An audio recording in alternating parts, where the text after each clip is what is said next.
Ça va bien se passer.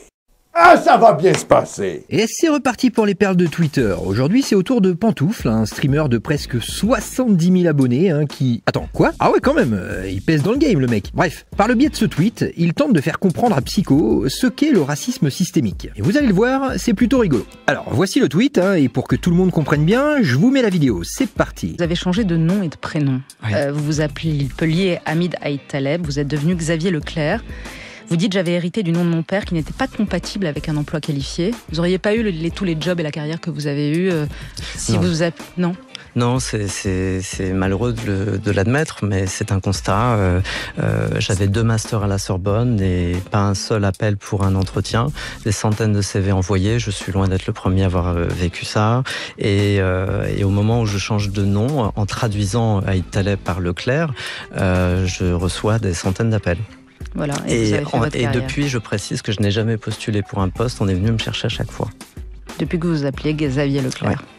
Et vous expliquez après dans le livre les critiques que vous subissez aussi de ceux qui vous accusent d'avoir trahi vos origines parce que vous avez changé de nom, et au contraire les bourgeois qui vous disent maintenant « Oh non, c'était tellement plus exotique, Hamid. » Voilà. Voilà. Alors, je vais déjà envoyer une petite crotte de nez à Pantoufle. D'après son tweet, il entend démontrer à Psycho que le racisme systémique est une réalité. Mais il y a 2 erreurs ici. La première, c'est que ni la journaliste, ni le principal concerné ne prétendent démontrer l'existence d'un tel phénomène avec son histoire. Le mec est là, il raconte son histoire personnelle, sûrement parce que ça lui tient à cœur, qu'il y a un pattern émotionnel très fort, et voilà, c'est tout.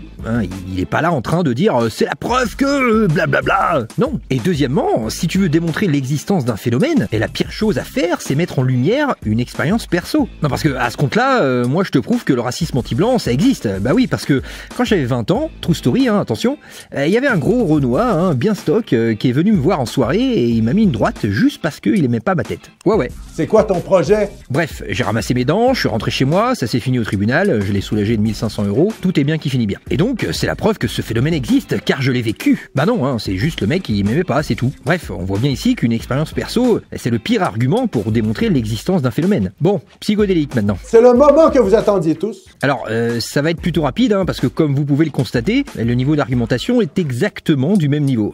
Pour tenter d'avoir raison, il utilise à son tour l'anecdote personnelle. On dirait 2 gosses, tu sais, en mode « Ouais, mais non, c'est celui qui dit qui est, je te ferai dire. » C'est presque mignon, sauf que l'un se prend au sérieux et l'autre non. À vous de choisir qui est qui, moi je veux pas d'histoire. Bon, par contre, pour les gens droitards qui s'exclament « Mais c'est pas systémique, c'est pas dans la loi. » Alors oui, mais non. Parce que c'est vrai que factuellement, les institutions françaises ne favorisent pas ce genre de comportement, et c'est tant mieux. D'ailleurs, c'est même l'inverse, puisque c'est écrit dans la loi que la discrimination est punie à hauteur de 3 ans d'emprisonnement et 45 000 € d'amende. Mais ce phénomène ne s'arrête pas à la loi d'un pays, ça regroupe également l'organisation sociale et les relations sociales au sein d'une société ou d'une organisation. Donc on voit bien ici que l'exemple du monsieur dans la vidéo est un exemple de racisme systémique. Mais c'est pas suffisant pour démontrer l'existence du phénomène d'un point de vue global, d'un point de vue systémique. Mais alors, me direz-vous, ça existe ou pas? Eh bien, d'après les études dont on dispose à ce sujet, il semblerait que oui, ça existe, c'est un phénomène réel. C'est un événement d'extrême droite. Sur ce thème précis, je suis désolé de l'admettre, l'extrême gauche a raison. Ouais, voilà, calmez-vous,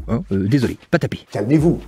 Il faut se calmer, les gars. Maintenant qu'on sait que ça existe, la question à se poser ici, c'est pourquoi pourquoi il existe ce genre de discrimination au sein des entreprises françaises? Est-ce le système français dans son ensemble qui en serait responsable? Et probablement, ouais. Ou peut-être une partie de l'immigration qui génère ce phénomène? Par exemple, celle qui transforme le nord de Paris en dépotoir pour immigrés nourris au crack? Ou encore celle qui transforme les abords du périphérique parisien en joyeux camping pour sans-papiers? Possible. C'est peut-être un ensemble de tout ça qui génère ce phénomène, mais il existe réellement. Alors, si vous êtes plutôt à l'extrême gauche, vous allez certainement accuser le système. Et si vous êtes d'extrême droite, vous allez plutôt pencher pour le comportement d'une minorité qui se répercute sur l'ensemble des personnes d'origine extra-européenne. À titre personnel, je pense que c'est un mélange des deux. Et d'ailleurs, si la France arrêtait de vouloir accueillir le monde entier pour au final les abandonner sur le périphérique parisien, ça serait déjà un bon début pour amorcer un changement positif. Je veux dire, si tu veux accueillir tout le monde, vas-y ma gueule, fais-toi plaisir, pas de problème. Et fais-le correctement. Parce que si tu fais les choses à moitié, forcément, ça risque de générer un paquet de problèmes. Bon, après, moi je dis ça, je dis rien. Cela étant dit, ça doit être une situation très difficile à vivre pour cette cette personne, car il a dû avoir un sentiment d'impuissance face à un phénomène qui est certes quantifiable, mais qui paradoxalement, dans la vie de tous les jours, reste intangible, totalement abstrait. Je veux dire, si ce genre de truc t'arrive, tu peux pas faire grand-chose en réalité. Aller voir la justice. Ouais, j'aimerais bien voir ça, ouais. Va t'amuser à prouver que c'est à cause de ton nom de famille que t'as pas été recruté. Bonne chance. Et d'un autre côté, tu peux pas non plus aller voir l'employeur pour lui casser la margoulette. Ouais, j'utilise le mot margoulette, ouais. Et alors, tu vas faire quoi, connard? Quoi qu'il en soit, j'ose espérer que cet exemple, qui ne fait pas honneur aux Français, se fera de plus en plus rare à l'avenir. Et toi, t'en penses quoi finalement de tout ça, mon petit bonhomme? Parce que moi,